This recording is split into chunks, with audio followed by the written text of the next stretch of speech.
Welcome to White Paper Podcasts, where our hosts Heather and Andre discuss an infinite variety of published white papers and scientific studies, making them easy to understand through an informative and entertaining format. In today's podcast, Heather and Andre break down a study of how cryptocurrency wealth transforms household investment and housing prices. This podcast lasts approximately 9 minutes. All right, so today we're diving into the world of crypto, but we're not going to be talking about the Lambos, or the private islands. Right. Yeah, forget all that. We're going way deeper. Way deeper. We've got this cutting-edge research based on actual financial transactions, like millions of them. Millions. To see how crypto is actually playing out. Yeah. In the real world with everyday investors. Like real people, real money. Yeah, real people. Like you said. Real money. And getting into like the nitty-gritty of how crypto wealth, if you're lucky enough to have it, is being spent. Yeah. What it could be doing to the economy. Yeah, this research is mind-blowing because it's using a data set of millions of households. Whoa. And we're not talking surveys. We're talking bank accounts, credit cards, the real deal. Oh, wow. Like completely anonymous, of course. Right. But this is as close as it gets to seeing the actual impact of crypto. Okay. Not just what people say is happening. So it's like peeking behind the curtain. Exactly. Right? Yeah. And the first thing that surprised me. Okay. You ready for this? All right. You ready? I'm ready. Your average crypto investor. Yeah. Way more like a traditional investor than you'd think. Totally. Not just a bunch of kids in hoodies. Right. Hoping to get rich quick. No, it really upends the stereotype. Okay. Turns out the average crypto investor is more likely to also be investing in the stock market. Okay. Diversifying their portfolio, and they tend to have higher incomes overall. Okay, that's interesting. But what does it actually mean? Yeah. Is it just that people with more money to play around with are more likely to take a gamble on crypto? That's the question, isn't it? Yeah. It could be a risk tolerance thing. Okay. Or maybe they're seeing crypto as just another asset class, like stocks or bonds. Okay. But it gets even more interesting. Oh, really? How so? Because within this world of crypto investors, there are two distinct types. Ooh, this is where it gets juicy. Yeah. Lay it on me. Okay, so you've got your dabblers. They're bad? Those who are dipping their toes into the crypto waters. Okay. With a small portion of their portfolio. Right. And then you've got your deep divers. Deep divers. The ones who are going all in. Oh, wow. Putting a significant chunk of their investment eggs in the crypto basket. So are the dabblers being cautious, or are they just getting started?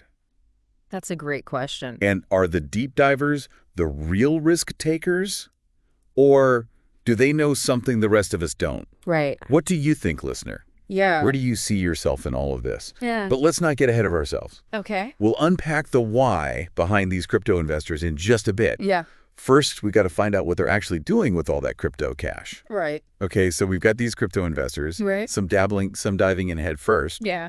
But the million-dollar question is, what are they doing with those crypto gains? Yeah.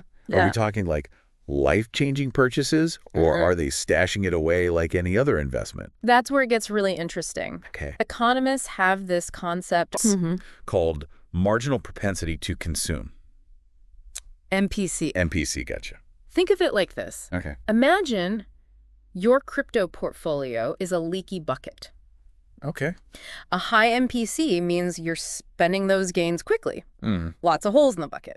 Right. A low MPC means you're saving or investing it. Okay. Keeping that bucket nice and full. I like that analogy. Yeah. The leaky bucket. The leaky bucket. So where does crypto fall on the leaky bucket spectrum? Yeah. Are people splurging on jetpacks and moon boots? Right. Or are they playing it safe? So according to this research, crypto has a surprisingly high MPC. Really? Higher than for stocks, actually. Wow. But not quite at the I just won the lottery level of spending. Okay. So give me some real-world examples. Yeah. What are people actually buying with their crypto gains? Let's say you made $1,000 from your investments. Okay. Someone with a high MPC might use that to upgrade their phone, buy a fancy espresso machine, maybe even take a weekend getaway. Right. They're feeling good. They're spending that extra cash. Yeah, it's like treat yourself money. Exactly. But what about the folks with the lower MPC? Yeah. Are they just being responsible, or is there something else going on? They might be putting it towards their savings, Okay. paying down debt, or even investing in their education. Right. It's less flashy, Yeah. but it could have a bigger impact on their long-term financial well-being. So we've got people spending their crypto gains boosting the economy, but in a way that's more like stock market wins than pure windfall cash. Yeah. But here's what I'm really curious about. You mentioned that the research went deeper, Yes. looking at different income levels. Yes. What's the story there? This is where the findings get really fascinating. Okay. The research found that people with lower savings are actually more likely to spend their crypto gains. Oh, wow. Really? It makes sense, right? Yeah, I guess so. If you're living paycheck to paycheck, that extra cash could make a real difference in your life. Right. It could mean catching up on bills, Yeah. buying new clothes for your kids, even putting food on the table. That's a really important point. Yeah. For some people, crypto gains aren't just about getting rich quick. Right. They're actually helping them make ends meet, Absolutely. improving their quality of life in a very real way. Yeah. It's not just about the numbers, it's about the people behind those numbers. Right. And how this technology is playing out in their lives. This is giving us a whole new perspective on the impact of crypto, wouldn't you say? Absolutely. So we've seen how crypto investors compare to traditional investors. Right. And how they spend their gains. Yeah. But the real estate market is where things get really interesting. Okay. Can crypto wealth actually influence something as big and as tangible as the housing market? Right. Remember that Bitcoin boom back in Yeah. 2017? Yeah. Everyone was talking about it? Right. Well, this research actually looked at that specific time period. Okay. And what they found Yeah. is really going to blow your mind. So they zoomed out from individual transactions to look at crypto wealth on a much larger scale counties across the entire U.S. Okay, so they were basically tracking where all the early crypto wealth was concentrated. Exactly. Right. Yeah. And then what? They took that data Okay. and then they combined it with housing market data. Okay. And they found something incredible. What's that? Counties that were early adopters of crypto, Okay. meaning they had a lot of people buying in back in 2017, actually saw a significantly bigger jump in home prices. Oh, hold on. Yeah. That sounds like correlation, not causation, right?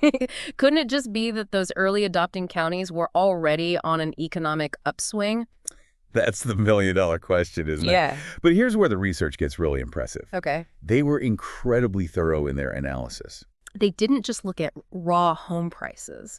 They controlled for all sorts of other factors that could have influenced those prices. Okay. Overall economic growth in those areas, Right. interest rates, you name it. Okay. They wanted to isolate the impact of crypto wealth. So it was like comparing apples to apples, making sure everything was on a level playing field. Precisely. Okay. And even after taking all of those other factors into account, they still found a clear link Wow. between that early crypto wealth and how much home values increased, Right. specifically in those areas with high early crypto adoption. Okay, so let me get this straight, because if this research is right, it's huge. Yeah. You're saying that even if I don't personally own any cryptocurrency, Right. the fact that other people do, and the fact that that wealth is potentially becoming more concentrated, Right. could be influencing the cost of living where I live. That's the mind-blowing conclusion of this research, isn't it? Yeah. It challenges our assumptions about how digital wealth might be influencing the real world Right. as more people invest in crypto. Yeah. And as those investments potentially lead to real-world gains, Yeah.